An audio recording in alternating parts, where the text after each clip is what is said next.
안녕하십니까, 오토다일의 오종훈입니다. 봄이 왔나 봅니다. 날씨가 아주 따뜻합니다. 오늘 시승을 즐길 모델은 랜드로버 디스커버리 스포츠입니다. 모두 4개의 트림으로 라인업을 구성하고 있죠. 3개의 디젤 엔진, 그러니까 D150S, D180S, 그리고 D180SE 3개의 디젤 트림이 있고요. 하나의 가솔린 엔진 P250SE 모델이 새로 라인업에 추가됐습니다. 오늘 시승할 모델은 7,127만원짜리 180SE 타고 오늘 시승을 즐겨볼까 합니다.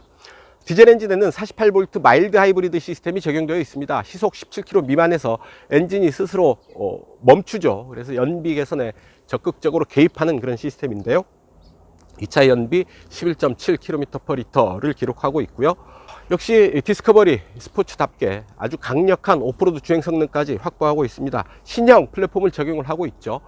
랜드로버의 프리미엄 트랜스버스 아키텍처를 적용을 해서 좀 더 새로운 모습으로 우리 곁에 다가온 2차 랜드로버 스포츠 타고 오늘 시승을 즐겨볼까 합니다. 여러분 함께 하시죠.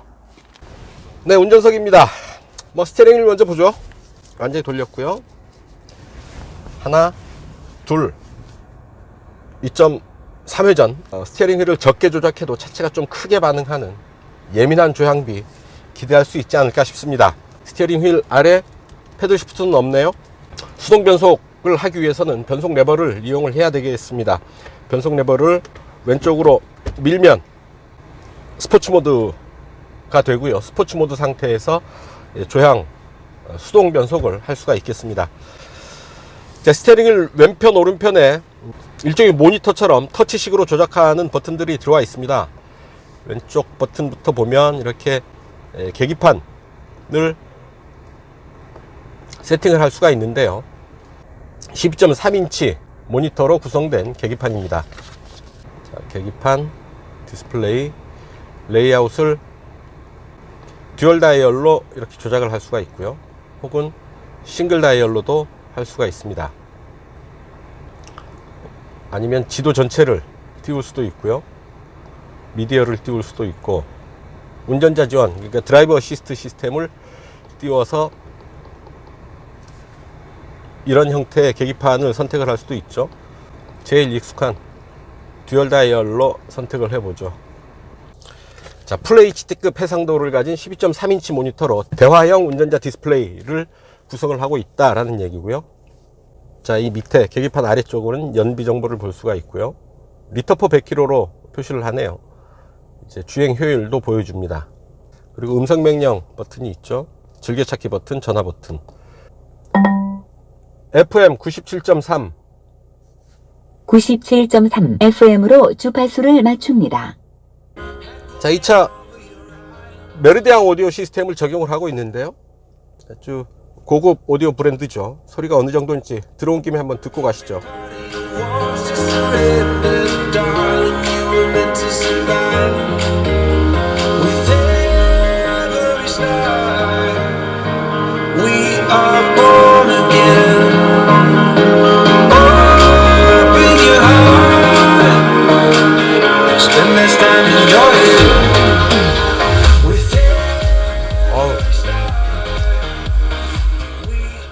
볼륨을 최대로 올렸더니 소리가 꽉 차는 느낌은 있는데 아무래도 소리가 너무 커서 최고 볼륨은 피하는 게 낫겠습니다. 적당한 볼륨으로 올려서 이런 정도의 오디오 들을 수 있지 않을까 싶습니다. 실내를 꽉 채우는 아주 양질의 오디오 들을 수가 있겠습니다.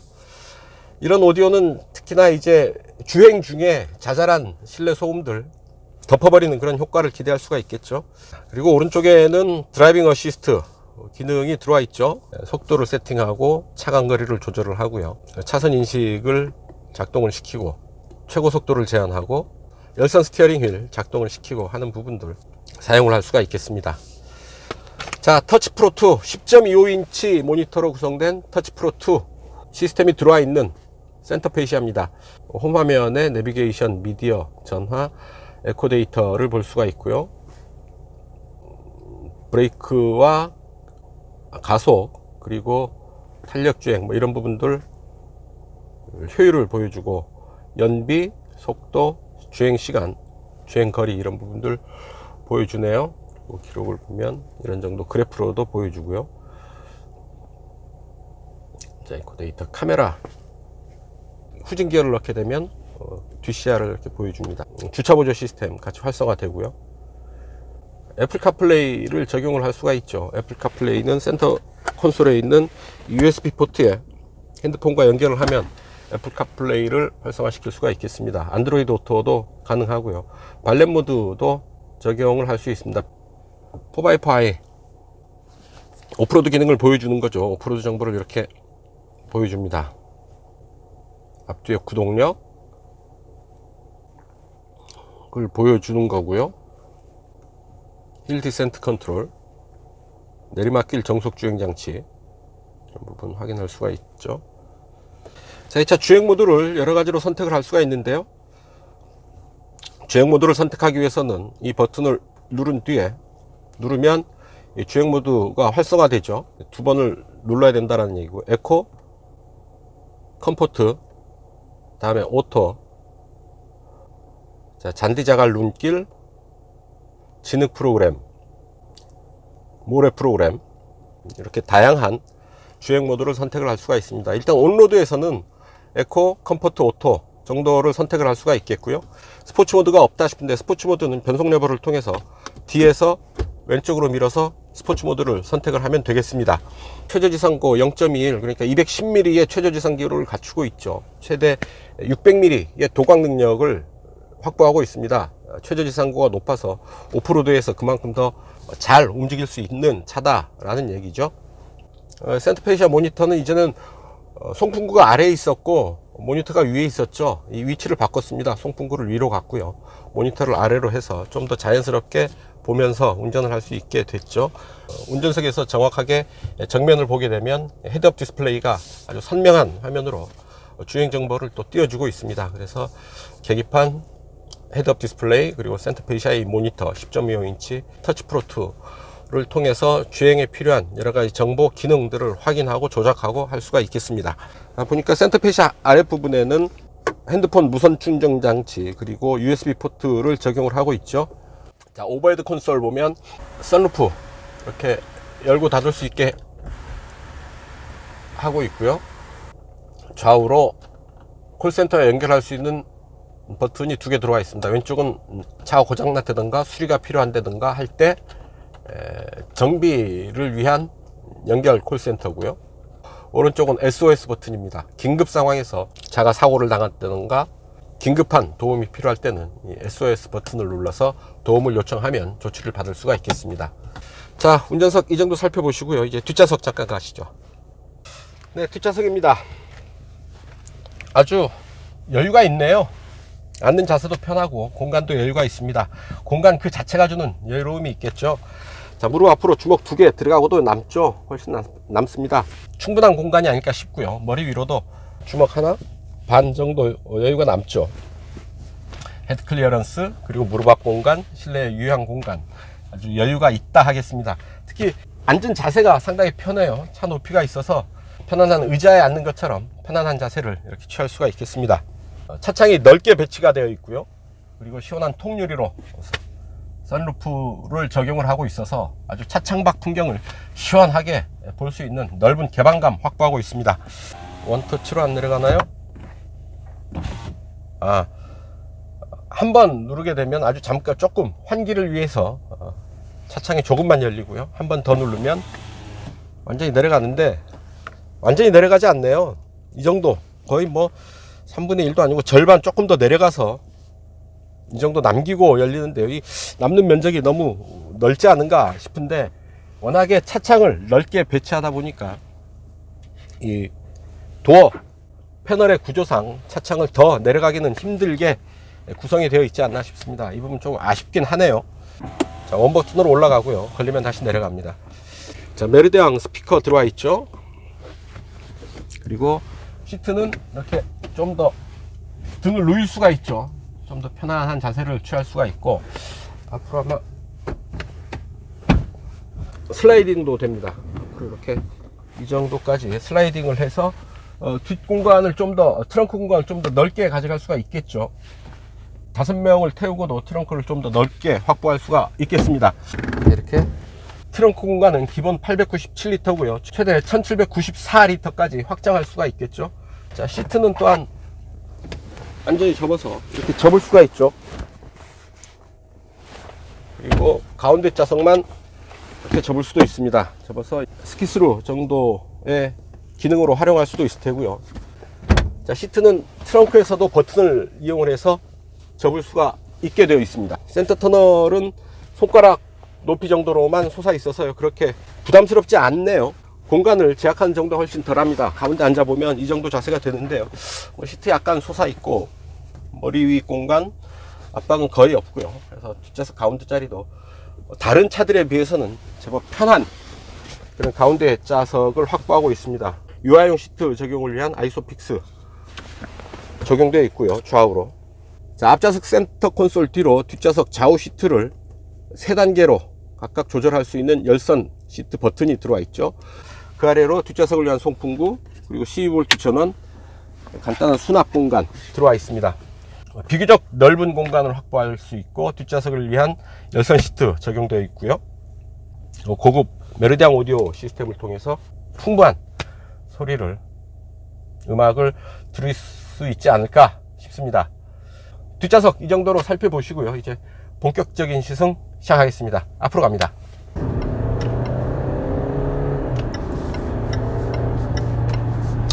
네, 자유로웁니다. 도로 상태도 좋고요, 날씨도 좋고 차도 좋습니다. 아주 편안한 주행 이어가고 있는데요. 일단 운전석에 앉으면 시원합니다. 시야가 탁 트였습니다. 앞창이 아주 넓게 배치되어 있을 뿐 아니라 이 양옆 창 한번 보시죠. 지금 제 어깨 라인보다 한참 밑으로 지금 내려와 있죠. 자연스럽게 이렇게 팔도 걸칠 수 있을 테고요. 차창밖 풍경이 아주 시원해서요, 길 떠나는 즐거움을 좀 더 키워주는 것 같습니다. 자, 노면에 이제 굴곡 구간을 지날 텐데요. 과속을 방지하기 위해서 이런 정도 소리를 발생시키는 구간입니다. 자잘자잘하게 소리는 들어오지만 그렇게 거슬리는 정도는 아니죠. 상태가 좋은 도로에 다시 접어들 텐데 소음 비교를 한번 해보시기 바랍니다. 이런 정도의 자잘자잘한 소리가 들리고요. 통과했더니 자, 이런 정도 소리가 들리고요. 이제 도로가 좀 안 좋아지는데요. 그 도로 상태에 따른 소음의 변화, 소음의 차이 좀 느끼실 수 있겠습니다. 아무래도 도로가 좋지 않은 데서는 자잘자잘하게 발생하는 노면 잡소리들 실내로 들어오고 있죠. 도로 상태가 좋다면 아주 조용한 그리고 차분한 실내의 분위기 만끽할 수가 있겠습니다. 자, 직렬 4기통 2.0 디젤 터보 엔진을 적용을 해서 180마력의 힘을 내죠. 변속기는 9단 변속기를 적용을 하고 있는데요. 2.0의 9단 변속기를 적용을 하고 있습니다. 9단 거의 뭐 변속기의 끝이라고 볼 수가 있는데 최근에는 또 10단 변속기까지 등장을 하고 있죠. 다단 변속기는 주행의 변속의 질감을 아주 좋게 해주는 효과가 있죠. 속도의 영역을 잘게 쪼개서 변속을 해주기 때문에 주행의 질감이 대체로 우수하고요. 변속의 느낌도 상당히 괜찮습니다. 이를테면 높은 계단을 한 두세 번에 걸쳐서 올라가는 것하고 높이가 낮은 계단을 여러 번에 걸쳐서 올라가는 것과 비교하면 어떨까 싶습니다. 속도의 구간을 잘게 쪼개서 변속을 해주기 때문에 주행의 질감, 변속의 느낌 상당히 좋을 수 있고요. 또한 연비에도 상당히 유리한 면이 있죠. 속도의 최적인 기어를 좀 더 디테일하게 선택을 할 수가 있어서 연비에도 9단 변속기가 좀 더 좋은 영향을 미치게 됩니다. 물론 성능 면에서도 필요하다면 선택할 수 있는 기어의 범위가 넓죠. 낮은 기어를 선택을 해서 힘을 쓰게 되면 좀 더 강한 가속력도 느낄 수 있겠죠. 9단 변속기의 장점이 그렇게 많다라는 얘기고요. 잠깐 시속 100에 세팅을 해서 RPM 한번 체크를 해 보겠습니다. 버튼 한 번으로 이제 주행 보유 장치 딱 세팅을 할 수가 있네요. 시속 100km에 세팅을 했고요. 정확하게 1500개 세팅이 되네요. 8, 7, 6, 5단, 4단. 100에서 4단으로는 안 내려가네요. 5단 3200에서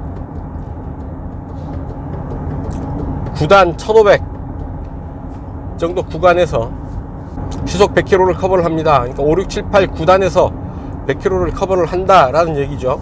주행 모드는 따로 스포츠 모드는 없고요.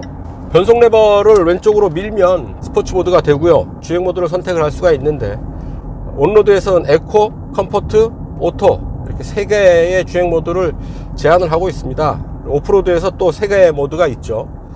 진흙, 눈길, 또 모래길. 온로드에서 3개, 오프로드에서 3개의 주행 모드를 각각 제공을 합니다. 오프로드에 좀 더 배려하는, 오프로드에 좀 더 집착하는 브랜드의 성격을 읽을 수가 있겠죠. 자, 주행 보조 시스템, 스티어링 휠에서 손을 떼고요. 차로를 잘 따라서 가고 있죠. 차로의 중앙을 유지를 하면서 가고 있는데, 왼쪽 라인 자꾸 밟고 있다라는 거 알 수 있겠죠. 왼쪽 오른쪽 이렇게 돌아 나가는 길인데요. 왼쪽 밟고, 오른쪽 밟고요. 주행 보조 장치를 보시면 어댑티브 크루즈 컨트롤, 상당히 앞차와의 차간거리를 잘 조절을 하고 있고요. 차로 이탈 방지 장치가 활성화되어 있는데요. 차선을 벗어나지 않도록 조향에 개입을 하고는 있는데, 차로의 중앙을 일관되게 유지시킨다기보다는 한쪽 차로를 밟고 반대편으로 집어넣어주는 그런 느낌이 강합니다. 자, 이 차 엔진 마운트를 조금 더 낮게 배치를 했죠. 엔진을 그만큼 더 낮게 배치를 했다, 무게중심이 낮아진다, 주행 안정감이 좋아진다, 뭐 이런 효과를 기대할 수가 있겠죠. 자, 지금 시속 90km 전후의 속도, 90km 정도의 속도로 가고 있는데요. 자체가 상당히 편안하죠. 탁 트인 시야를 갖고 있지만 차체 높이가 있어서 옆에 함께 달리는 승용차들을 이렇게 내려다보면서 달리는 맛도 있고요. 하지만 높이가 주는 어떤 그 약간의 불안함, 이런 부분들도 함께 느끼게 됩니다. 하지만 뭐 지금 시속 90km, 100km 정도의 속도에서는 그런 부분 크게 신경 쓰지 않아도 될 테고요. 다만 고속 주행을 할 때 차체의 어떤 그 높이가 어느 정도 좀 부담을 주지 않을까 싶기는 합니다. 자, 디젤 엔진이 힘을 쓰는 엔진 사운드 상당히 여유가 있죠. 자, 속도가 제법 빠른데 바람소리 의외로 그렇게 많지가 않네요.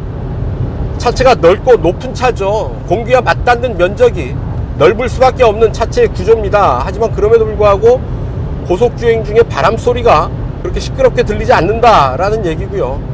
물론 속도가 지금 아주 빨라지니까 엔진 소리가 좀 사그라들죠. 바람소리에 묻히는 감이 있습니다.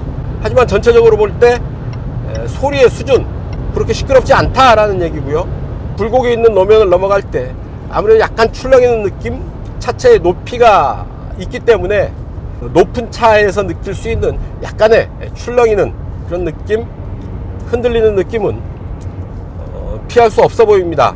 앞에 맥퍼슨 스트럿, 뒤에 인테그랄 링크 타입의 서스펜션을 적용을 하고 있는데요. 서스펜션의 느낌 강도는 그렇게 하드한 편이 아닙니다. 아무래도 차체의 높이가 있으니까 이런 높은 차가 딱딱한 서스펜션을 확보하고 있으면 아무래도 주행 중에 느끼는 피로감이 크겠죠.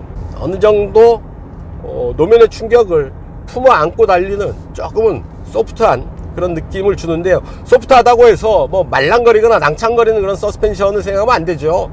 요즘 대체로 어떤 그 서스펜션들이 하드하게 세팅되어 있는데, 그런 기준에 비해서 조금 더 소프트한 면이 있다 정도로 표현을 하면 어떨까 싶습니다. 주행 중에 여러 차들이 함께 달리고 있는데요. 룸미러를 딱 제끼면 클리어 사이트 룸미러가 작동이 됩니다. 뒤에 후방 카메라를 통해서 후방 시야를 룸미러에 모니터처럼 표현해 주는 거죠. 룸미러가 모니터로 변하는 겁니다. 광각으로 깨끗한 화면으로 후방 시야를 보여주기 때문에 사각 없이 내 차의 뒤쪽 시야를 확보할 수가 있겠습니다. 거울로 보게 되면 좀 더 자연스러운 후방 시야를 보게 되는데, 아무래도 뒷좌석에 헤드레스트도 살짝 아래쪽으로 걸리고요. 위아래로 약간의 차체가 걸리는 부분들이 있어서 유효 화면은 그렇게 넓지가 않죠.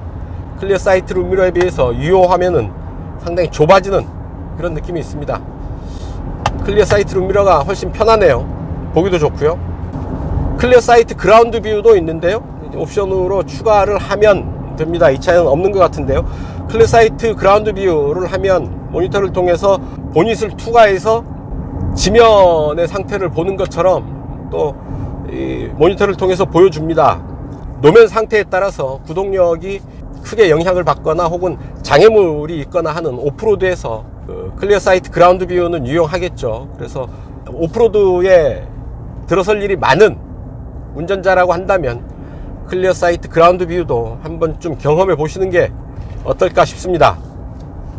사륜구동 시스템이 오프로드에서도 큰 효과를 내지만 온로드에서도 주행 안정감을 확보하는 데는 큰 도움이 됩니다. 그래서 차체가 높은 데서 오는 어느 정도의 불안함을 상쇄시키는 효과가 있겠죠. 시속 100에서 제동 한번 해봅니다. 이 차가 무거운 차인데요. 공차 중량이 2톤에 달하는 무거운 차입니다. 자, 하나, 둘, 셋. 자, 비상등은 작동을 하는데 안전벨트 프리텐셔너는 그러니까 안전띠가 몸을 되감아 주지는 않네요. 몸을 꽉 감으면서 잡아주는 그런 느낌은 없습니다. 살짝 높이가 있어서 앞이 좀 기우는 그런 느낌은 있는데 그렇게 크지가 않습니다. 덩치에 비해서 무게와 속도를 잘 견뎌내면서 속도를 제어하고 있습니다. 다만 아무래도 높이가 있는 만큼 앞이 어느 정도 기우는 느낌은 있다 싶고요. 하지만 중요한 건 브레이크를 자주 밟을 때마다 성능이 조금씩 저하되는 면이 있습니다. 그래서 급제동, 어쩌다 한번 급제동을 할 때는 좋은 성능을 발휘하겠지만 자주 밟으면 그 성능이 저하될 수 있다는 것, 어떤 차를 막론하고 마찬가지입니다. 이런 부분 유념하셨으면 좋겠습니다. 코너 한번 돌아가 보죠. 속도를 좀 끌어올리면서 돌아 나가는데요. 자, 코너에서 약간 차가 필요 이상으로 이렇게 기운다 싶을 때 제동이 개입하면서 차체 안정을 되찾아주는 그런 느낌을 받습니다. 제동 시스템이 개입을 하면서 코너를 좀 더 안정감 있게 들어갈 수 있게 해주고 있고요. 또 하나는 차가 좀 기우는 느낌, 어쩔 수 없다. 이 차 SUV이고 차체 높이가 1.7m를 넘어서는 차체의 높이가 있기 때문에 코너에서 차체가 기우는 부분을 완전히 커버하기는 좀 무리겠다 싶습니다. 하지만 이 차 그렇게 고성능을 추구하는 SUV는 아니죠. 오히려 이런 온로드에서보다 오프로드에서의 거동을 좀 더 중시하는 랜드로버의 주력 차종인데요. 그런 면에서 볼 때 온로드에서 이 정도의 성능을 보인다, 이 정도의 반응을 보인다 라는 거 상당히 만족할 만한 부분이 아닌가 싶습니다.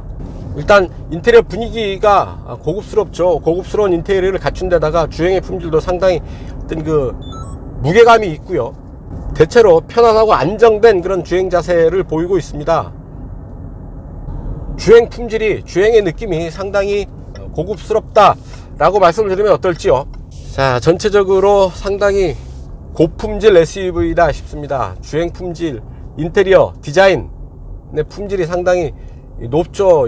영국차 특유의 그런 고급스러운 분위기가 디자인은 물론이고 성능에도 어느 정도 배어 있다 싶고요. SUV 특유의 주행의 느낌, 좀 높은 시트 포지션, 탁 트인 시야, 주위의 차들을 살짝 내려다보면서 달리는 그런 묘한 기분 좋은 그런 느낌, 이런 부분들 이 차에서 제대로 느낄 수 있지 않을까 싶습니다. D180SE 7,127만원이고요 가장 비싼 트림이죠. D150S 같은 경우에는 6천만원대에서 가격이 시작하니까요, 혹 할만한 그런 매력 있는 가격이 아닐까 싶습니다. 랜드로버 역사가 있는 브랜드죠. 최근에 SUV 바람 타고 너도 나도 SUV 모델들을 내놓는 브랜드들과는 차원이 다릅니다. 미국의 집, 영국의 랜드로버, SUV 명가라고 불릴 수 있는 양대 가문이죠. 특히 영국의 랜드로버는 상당히 프리미엄 SUV 시장에서 오랜 시간 동안 명성을 누려온 역사가 있는 명문가죠. SUV의 명문가 랜드로버라고 할 수 있겠습니다. 오프로드에서는 어느 정도일지 아주 가벼운 오프로드에서 이 차의 오프로드 주행 성능 잠깐 맛보기로 하시죠. 자, 이 차 망가지면 제가 물어내야 됩니다. 차가 조금씩 다칠 수도 있고요, 좀 스크래치가 날 수도 있고요. 좀 오프로드 주행은 조심스러울 수밖에 없습니다만, 그래도 랜드로버 스포츠 아니겠습니까? 오프로드 주행을 아주 안 할 수는 없고 해서 아주 잠깐 올라서서 맛보기 정도로 한번 느껴보도록 하겠습니다. 오프로드로 올라갑니다. 자, 파주 인근의 간단한 오프로드 앞에 섰습니다. 뭐 아주 정장 입고 등산하는 그런 기분이네요. 생김새로는 오프로드와 전혀 안 어울릴 것 같은 생김새지만 아주 강한 오프로드 주행 성능을 갖췄죠. 주행 모드를 눈, 자갈, 진흙, 바퀴자국, 모래, 자, 풀, 자갈, 룰길, 약간 미끄러운 길 정도로 세팅을 해봤습니다. 지금 낙엽이 많이 쌓여 있어서요, 살짝 미끌릴 수도 있을 것 같은데요. 약간 경사면인데요, 상당한 경사도를 갖춘 경사면인데 이렇게 거뜬하게 올라설 수가 있습니다. 아주 사뿐사뿐 걸음을 옮기면서 움직이고 있습니다. 노면의 충격을 뒤뚱뒤뚱 받아들이면서 움직이고 있죠. 노면이 단단하고 해서 거친 오프로드라고 얘기할 수는 없습니다. 아주 맛보기용으로 들어가는 거니까요. 차가 다칠 수 있는 험한 길로 들어가는 건 좀 무리겠죠.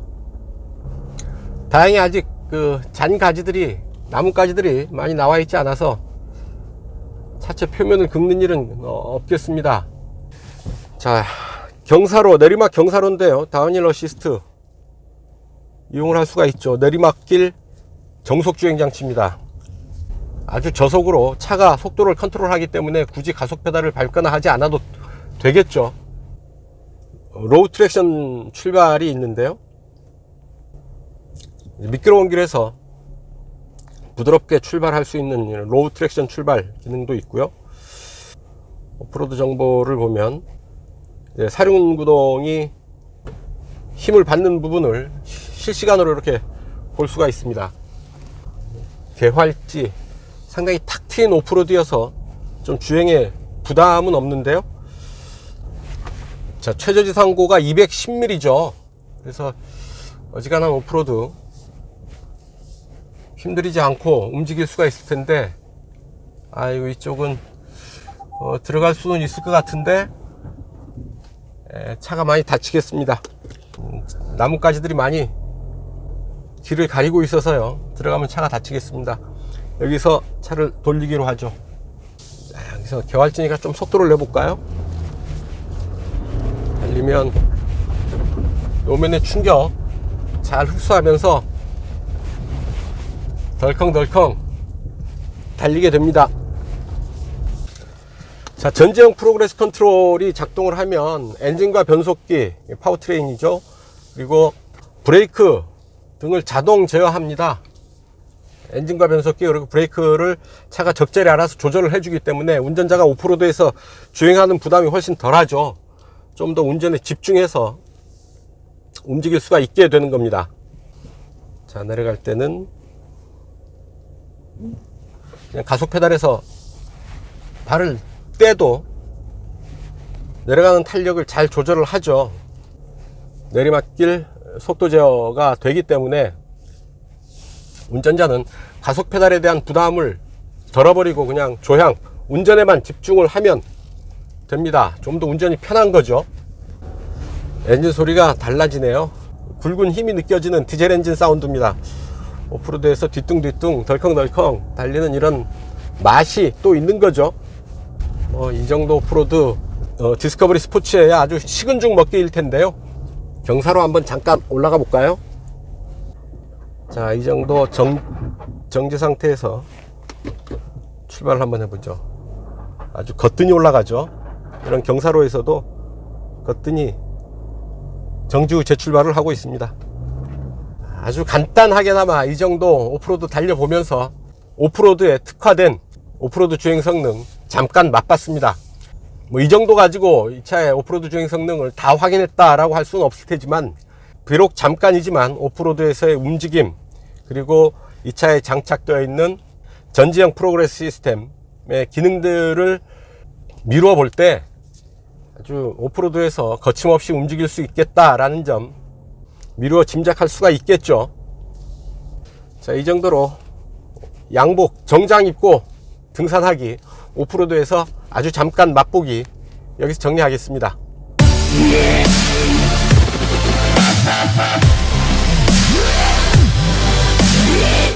네, 단도직입입니다. 유저 인터페이스. 운전자가 이 기기를 조작하는 게 상당히 직관적이고 편합니다. 다만 좀 번거로운 과정이 있는데요. 주행 모드, 자, 전지형 프로그레스 컨트롤, 주행 모드를 선택하는 게 버튼 한 번으로 되지가 않죠. 두 단계를 거쳐야 됩니다. 센터페시아 아래에 있는 이 버튼을 누르고요. 그 다음에 활성화되어 있는 이 주행 모드 버튼 중에서 이렇게 골라서 가야 되는 거죠. 에코, 컴포트, 오토, 진흙, 자갈, 모래, 눈길 뭐 이런 부분들 선택하는데 한 번에 되지 않는다라는 얘기죠. 버튼을 한 번 누른 다음에 두 번 조작해야 되는 그런, 조금 이 부분은 직관적이라고 보기 힘들죠. 조작하는데 약간 복잡하기도 하고요. 송풍도 마찬가지입니다. 풍량을 조절하는데 딱 보면 뭘 만져야 되지? 뭘 조작해야 되지? 찾기가 힘듭니다. 여기 바람개비 모양을 버튼을 누르면 왼쪽에 이 버튼이 변하죠. 그래서 풍량을 더 올릴지 줄일지 이렇게 선택을 하는 거죠. 역시 두 번 작동을 해야 된다 라는 얘기고요. 이 차에 익숙하게 되면 뭐 크게 불편을 느낄 정도는 아니지만 처음 이 차를 탈 때 좀 헷갈릴 수 있는 부분이다. 또한 조작하는데 최소한 두 번의 조작을 해야 된다. 좀 조작의 편리함과는 거리가 있는 그런 세팅이 아닌가 싶습니다. 주행보조 시스템의 차선 이탈 방지 장치, 이 부분도 차로의 중앙을 일관되게 유지한다기보다는 차로를 밟고 난 뒤에 안으로 밀어주는 그런 반응을 보입니다. 이런 거죠. 아까 왼쪽 밟았고요, 오른쪽 차로를 다시 부딪혀서 안으로 들어왔고 가다가 다시 차선에 자꾸 부딪히는 그런 느낌을 준다라는 얘기죠. 그래서 대체로 안정되게 작동을 하고 있지만 가끔씩 차선을 밟으면서 안으로 밀려 들어오는 그런 느낌, 안정된 반응과는 좀 거리가 있죠. 일관되게 차로의 중앙을 유지한 그런 느낌이 아니라 가끔씩 차선에 부딪혀서 안으로 밀려 들어오는 그런 느낌을 전해줍니다. 랜드로버 디스커버리 스포츠의 아주 사소한 그런 불편함이라고 하면 어떨까 싶습니다.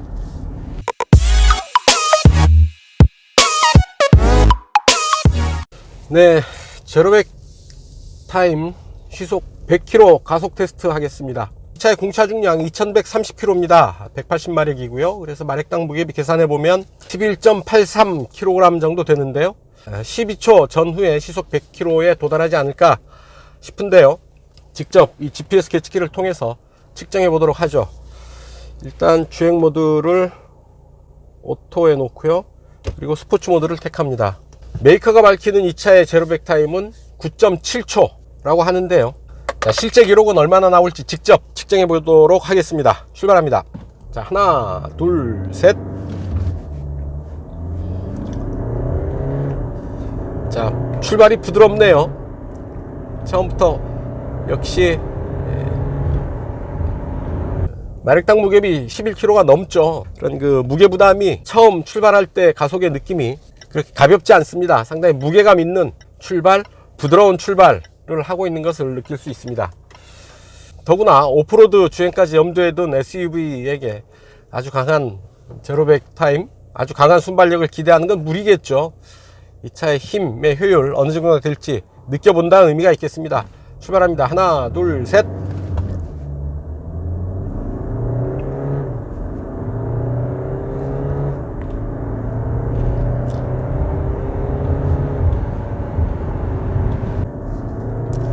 상당히 부드러운 출발, 그리고 꾸준히 힘을 모아서 달려나가는 그런 가속감 느낄 수 있습니다.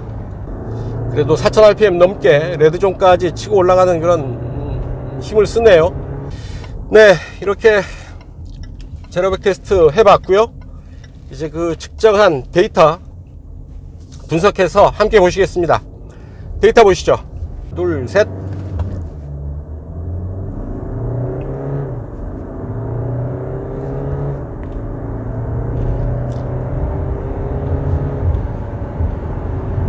Kiss for you.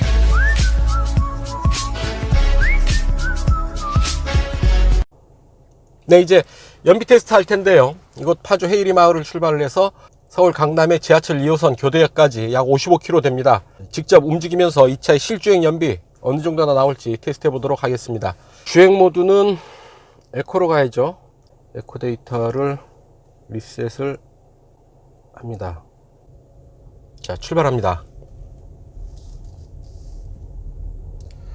지금 기온이 19도까지 올라와 있어서요. 에어컨은 19도로 1단계로 틀어놓고 가는 걸로 하시죠. 벌써 덥네요. 자, 신호대기에서 멈추는데 시동이 먼저 꺼집니다. 차가 완전히 멈추기도 전에 시동이 먼저 꺼지던데요. 이 차 디젤 엔진에는 48V 마일드 하이브리드 시스템이 적용되어 있어요. 연비를 좀 더 적극적으로 개선하기 위한 48V 마일드 하이브리드 시스템이 적용되어 있는데요. 주행 중에 에너지 회수를 일부 하고요. 48V 리튬이온 배터리에 전기를 수시로 저장해 놓고 꺼내 쓰고 하는 이런 방식을 사용을 하고 있는 거죠. 엔진 스톱이 일어났는데 스티어링 휠을 돌려도 시동은 켜지지 않습니다. 상당히 안정된 그런 엔진 스톱 시스템을 적용을 하고 있죠. 자, 연비는 리터퍼 100km로 표시하고 있네요. 좀 계산을 좀 해야 되는데 제가 산수에 약한데요. 계산하려면 머리가 좀 아프겠습니다. 48V 마일드 하이브리드 시스템이 있어서 좀 더 적극적으로 엔진 스탑 시스템이 작동을 하는 거죠. 차가 멈출 기미가 있으면 시속 17km 미만으로 속도가 떨어지면 엔진 스톱이 먼저 일어납니다. 그 다음에 차가 멈추는 거고요. 차가 멈추기도 전에 엔진이 먼저 멈추면서 그만큼 적극적으로 연비 효율을 높이고 있다 라고 설명을 드릴 수 있겠습니다. 이 차의 공인복합 연비는 11.5km/L입니다. 차체 측면에 붙어있는 에너지 효율표 연비 스티커를 보면 하이브리드 자동차로 표기가 되어 있어요. 48V 마일드 하이브리드 시스템을 적용을 해서 하이브리드 자동차로 표기가 되어 있는데요. 48V 배터리 구동은 안 되고요. 주행을 보조하는 정도의 기능을 하는 마일드 하이브리드 시스템이라는 점 참고로 알아두시면 좋을 듯 합니다. 자연료를 따라서 쭉 달려오고 있고요. 연비 5.6 리터퍼 100km. 자, 연비 표시가 리터퍼 100km로 되어 있죠. 약간의 착시 현상을 가져올 수가 있습니다. 언뜻 봐서 5.6 km/L야? 뭐 이런 생각을 할 수가 있게 되는데요. 이 갈림길에서는 이렇게 선명한 내비게이션 표시를 계기판에 보여줘서 길을 잃지 않도록 도와주는 거네요. 이제 자유로를 따라서 쭉 행주대교 북단까지 달려왔고요. 이제 행주대교를 건너서 올림픽대로로 바꿔 탑니다. 연비 5.6 리터퍼 100km 보여주고 있습니다. 네, 올림픽대로로 건너와서요. 쭉 가양대교 지나서까지 교통체증 없이 순조롭게 움직이고 있습니다. 지금 상습 정체 구간인데도 교통량이 많지 않아서 아주 순조롭게 이동하고 있고요. 입방정을 떨었나요? 말씀드리는 순간 앞에 차들이 계속 브레이크를 밟고 있는데요. 차들이 많아지고 있습니다. 연비는 올림픽대로에 접어들면서 계속 5.5 리터퍼 100km를 유지를 하고 있습니다. 거의 리터당 20km에 가까운 연비를 보이고 있는 거죠. 공인복합 연비 11.5 km/L와 비교하면 상당히 우수한 연비죠. 다만 오늘 에어컨을 틀지 않았으면 이것보다 좀 더 연비가 좋았겠죠. 하지만 저도 살아야 되지 않겠습니까? 연비의 메리트, 디메리트 요소들이 있죠. 먼저 2.1톤이 넘는 몸무게, 좀 부담스럽죠 아무래도. 그리고 풀타임 사륜구동 시스템을 적용을 하고 있어서 사륜구동 시스템이 주행 안정감에는 어느 정도 도움을 주지만 연비에는 도움이 되지 않죠. 사륜구동 시스템 그 자체 무게가 있을 뿐 아니라 동력 전달 과정에서 사라지는 힘이 꽤 됩니다. 특히 뒷바퀴로 전달될 때 동력이 전달되는 과정에 어느 정도 동력 손실을 피할 수 없고요. 그런 부분, 그리고 차체가 좀 넓고 높아서 공기의 저항도 좀 많을 테고요. 그런 점들은 연비에 좀 안 좋은 영향을 끼친다 라고 한다면, 반대로 엔진 스탑 시스템이 적용되어 있어서 차가 멈출 때 공회전 하는 일이 거의 없죠. 또 하나, 아까도 말씀드렸다시피 48V 마일드 하이브리드 시스템이 있어서 엔진 스탑 시스템을 좀 더 적극적으로 구사를 합니다. 시속 17km 미만의 속도로 차의 속도가 떨어지면 미리 엔진 시동을 꺼버리는 거죠. 차가 멈추는 시점과 엔진이 스톱되는 시점을 비교해 보면 엔진이 먼저 꺼진 뒤에 차가 멈춘다. 그만큼 적극적으로 엔진 스톱 시스템을 활용을 한다. 이를 통해서 연비를 좀 더 개선한다 라는 얘기가 되겠죠. 네, 이제 올림픽대로를 따라서 이수교차로까지 달려왔습니다. 잠시 후 이수교차로 진출로 해서 올림픽대로를 벗어나서 시내 주행으로 접어들겠습니다. 약 48.3km 달려온 연비 5.3L per 100km 기록하고 있습니다. 약 18.8km/L 정도의 연비죠. 자, 신호대기로 멈춰섭니다. 속도를 줄여가는데, 자, 20 미만에서 잘 보세요. 20 미만으로 속도가 줄어들면서 엔진이 미리 멈춰섰습니다. 그 다음에 차가 멈췄고요. 이게 바로 마일드 하이브리드 시스템의 정체라고 볼 수 있겠죠. 상당히 신박한 아이템입니다. 자, 시간대를 잘 맞췄나요? 시내 교통량이 거의 없네요. 사회적 거리두기 영향 때문인지 평소와 다르게 시내에 교통량이 그렇게 많지가 않습니다. 자, 이제 방향을 틀면 마지막 구간인데요. 연비는 지금 5.6L까지 떨어졌죠. 네, 신호대기로 멈췄습니다. 연비 5.6L per 100km 나왔습니다. 약 17.8km/L가 되는 셈이죠.